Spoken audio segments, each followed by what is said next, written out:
ሰላም ሰላም እንዴት አላችሁልኝ?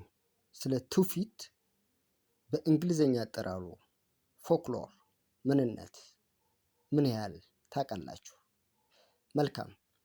ትውፊት ወይንም ፎክሎር በቃል ከትውልድ ወደ ትውልድ እየተላለፈ የሚመጣ በውስጡም እንደነ ስነ ቃል፣ ሀገረሰባዊ ትውን ጥበባት፣ ቁሳዊ ባህል ብሎም ሀገረሰባዊ ባህልን በውስጡ አካቶ የሚይዝ ነው። እስኪ እያንዳንዳቸውን እንደሚከተለው እንመለከታለን። ስለ ስነ ቃል በኋላ የምመጣበት ይሆናል። ሁለተኛውን የትውፊት ፎክሎር ዘር እስኪ እንመልከት። ሀገረሰባዊ ትውን ጥበባት ይላል።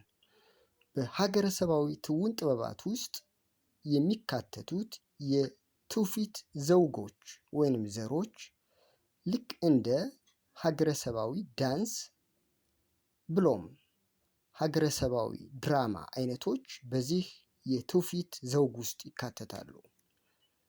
በሶስተኛ ደረጃ የምናየው የትውፊት ወይንም የፎክሎር ዘውግ ቁሳዊ ባህል የምንለው ሲሆን እንግዲህ እያንዳንዱ ማህበረሰብ የራሱ የሆነ ቁሳዊ ባህል ይዞ እናገኛለን። በቁሳዊ ባህል ውስጥ የሚካተቱት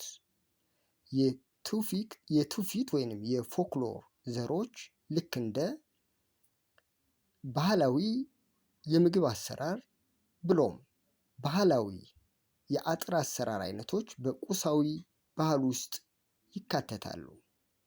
ባጭሩ ቁሳዊ ባህሎች በአይናችን የምናያቸው ብሎም በእጃችን የምንዳስሳቸው የአንድ ማህበረሰብ ባህሎች በቁሳዊ ባህል ውስጥ ይካተታሉ።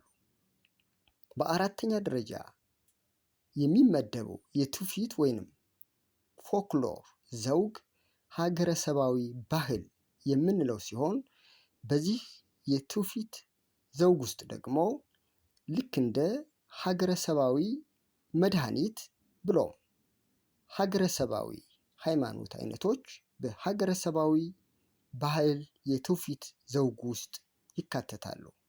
መልካም። እንግዲህ የመጀመሪያውን የትውፊት ዘውግ ወደ ማየት ስናመራ እርሱም ስነ ቃል ሲሆን ስነ ቃል ልክ እንደ ትውፊት ወይንም የትውፊት ዘውግ በመሆኑ በቃል ከትውልድ ወደ ትውልድ እየተነገረ የሚመጣ ያ ስነ ቃል ይባላል። ስነ ቃል ከአቀራረብ አንፃር በሁለት መልኩ ሊቀርብ ይችላል። እርሱም በግጥም የሚቀርቡ አሉ፣ ብሎም በዝርኡ መልክ ወይንም በስድ ንባብ መልክ የሚቀርቡ የስነ ቃል አይነቶች አሉ። ለአብነት ያህል በግጥም ከሚቀርቡት የስነ ቃል አይነቶች መካከል ሙሾ አንዱ ሲሆን ሙሾ ማለት ምን ማለት ነው?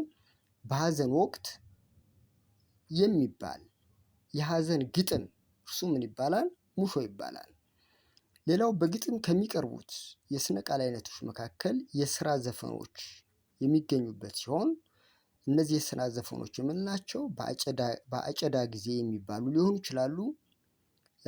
በወፍጮ ወይንም ሴቶች ወፍጮ በሚፈጩበት ወቅት የሚዜሙ ሊሆኑ ይችላሉ።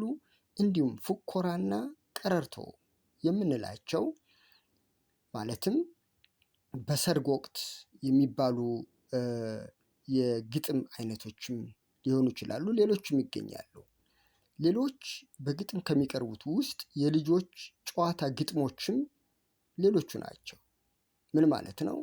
በተለያየ በዓላት ወቅት ልጆች የሚያዜሟቸው ሀገረሰባዊ ግጥሞች እነሱ የልጆች ጨዋታ ግጥሞች ይባላሉ።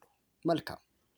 እንግዲህ ስነ ቃል በስነ ቃል ውስጥ ማለትም በግጥም የሚቀርቡትን አይተናል። አሁን ደግሞ እስኪ በዝሩ የሚቀርቡ የስነ ቃል አይነቶችን እንመለከት። ለምሳሌ ተረት በስድ ንባብ መልክ ወይንም በዝሩ መልክ የሚቀርብ የስነ ቃል አይነት ነው። ሌላው ሀተታ ተፈጥሮ የምንላቸውም እንዲሁ በዝሩ የሚቀርቡ ናቸው። እንቆቅልሾች እነዚህም በዝርኡ የሚቀርቡ በስነ ቃል ውስጥ የሚመደቡ ዘውጎች ናቸው። እንዲሁም ሌሎች አሉ። መልካም። እንግዲህ ለዛሬው ይሄን ያህል ካልኳችሁ ሰርዶ ቲቶሪያል ቲዩብን ዩቲዩብ ላይ ሰብስክራይብ ታደርጉ ዘንድ በአክብሮት ጠይቃለሁ። ባይ ባይ።